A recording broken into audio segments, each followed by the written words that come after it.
Ito ang reading mo, Libra. Welcome back to our channel. Naway nasa mabuti kayong kalagayan while watching the channel. Sadya na reading kayo ng balang magpalit-palit ng situation nyo sa reading ko.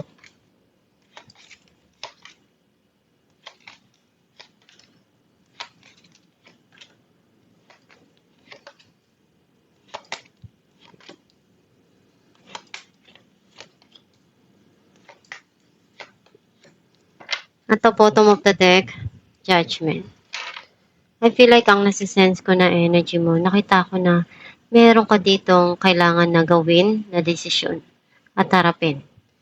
And kailangan na pag-isipan to ng masusi at gawin ko ano yung tama dun sa sitwasyon. Ang mensahe ng card mo, kung ano yung magpapasaya para sa'yo, yun yung gawin mo.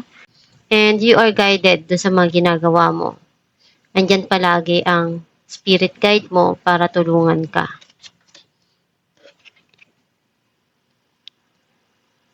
Meron kang aayusin sa loob ng tahanan or meron kang iniisip na ayusin. Maaring sa papeles or meron kang gagawin na bagong project with your co-workers or meron ditong bagong collaboration sa trabaho or meron kayong pagtutulungan na magkatrabaho na bagong project. Nabibiting ka sa panggastos or merong pangyayari sa buhay mo na nagbibigay sa'yo ng labis na kalungkutan. Nagkaroon ng end of cycle, may new cycle na darating sa buhay mo na bago, which is andun yung peace of mind and harmony. May gusto kang sabihin, klaruhin doon sa mga nangyayari.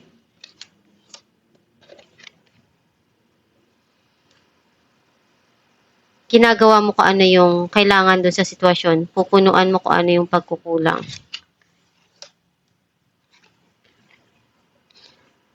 Iniisip mong mag-travel or magtrabaho sa malayo. Some of you may mga plano ka para sa kinabukasan mo. Minamanifest mo na magkaroon ng pagbabago or makuha mo yung pagbabago na gusto mo sa buhay mo. Clarify natin ang The Hierophant.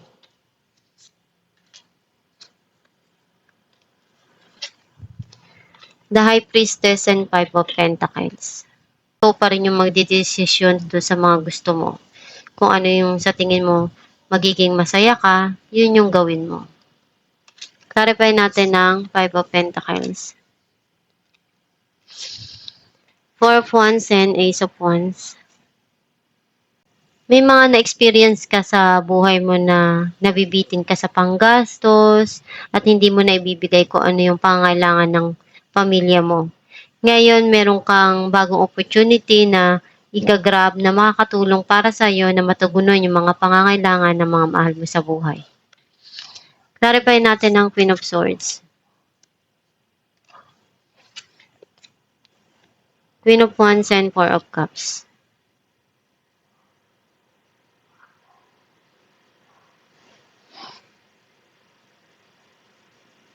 Unti-unti ka nang nag-heal do sa mga nangyari sa buhay mo. And meron ditong darating na offer at pinag-iisipan mo kung tatanggapin mo. Clarify natin ang Two of Wands. Five of Wands and King of Cups. Meron ditong relasyon na nasa malayo or long distance relationship. Andun yung pagmamahal pero hindi nagiging maganda yung communication. Clarify natin ang Three of Pentacles. Some of you, iniisip mong magtrabaho sa malayo pero nararamdaman mong baka mag-struggle ka at hanapin mo yung pagmamahal ng pamilya mo or ma-homesick ka. Nine of Swords and Nine of Cups.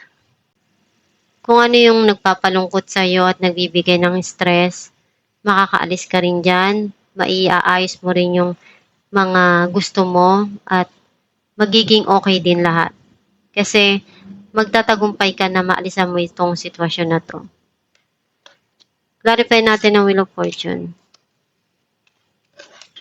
The Magician and Eight of Pentacles. Gagawa ka ng paraan na alam mo na kaya mo para mapalago yung pera mo, maging maganda yung career mo, may ayos yung financial mo, at andun yung pagsusumikap mo kahit anong mangyari, hindi ka sumusuko. Alam mo na lahat ng pangarap kailangan ng pagsusumikap. Clarify natin ang the Star. Four of Cups and Six of Swords. Umaasa ka na one day makuha mo kung ano yung gusto mo sa buhay. And may mga bagay ka nang gustong kalimutan sa nakaraan. At harapin ko ano yung mas makakabuti ngayon sa buhay mo. And you are guided palagi ng iyong gabay sa mga ginagawa mo. Clarify natin ang the World. Three of Cups and King of Swords. Meron ditong celebration na darating or magkakaroon ng pag-uusap dito. And itong tao na to minamanifest niya na maging maayos na pagkakasundo dito. Alamin natin kung ano mensahe para sa'yo.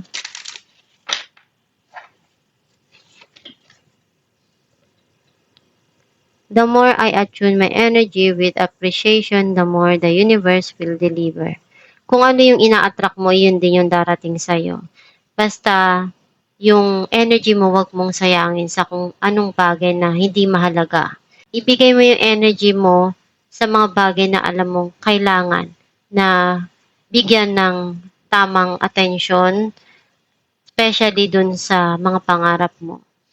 Kasi kung magbibigay ka pa dun ng energy sa mga bagay na tapos na, nag-end na, masasayang lang yung pagod mo, yung oras mo, yung effort mo. Basta yung mga gusto mo, yun yung i-attract mo at gawin mo yung pagsusumikap at magdasal lang palagi kasi malaki yung natutulong nun. Kung ano yung pananampalataya mo, malaki yung naibibigay nun sa buhay mo at nagiging positibo ka sa mga gusto mong mangyari sa buhay mo.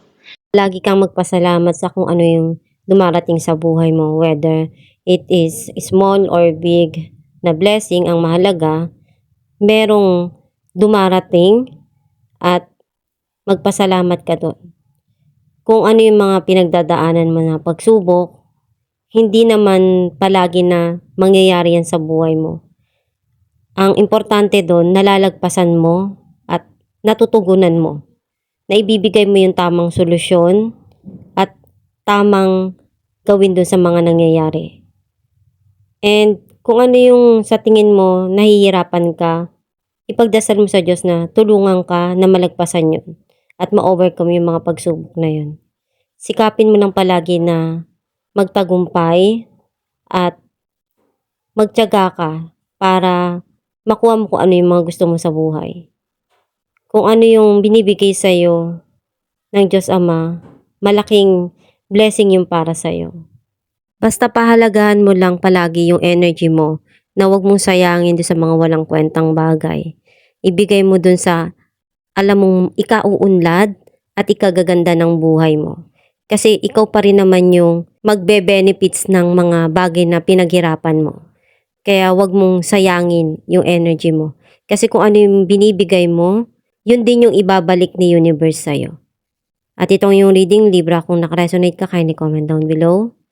Thank you for watching.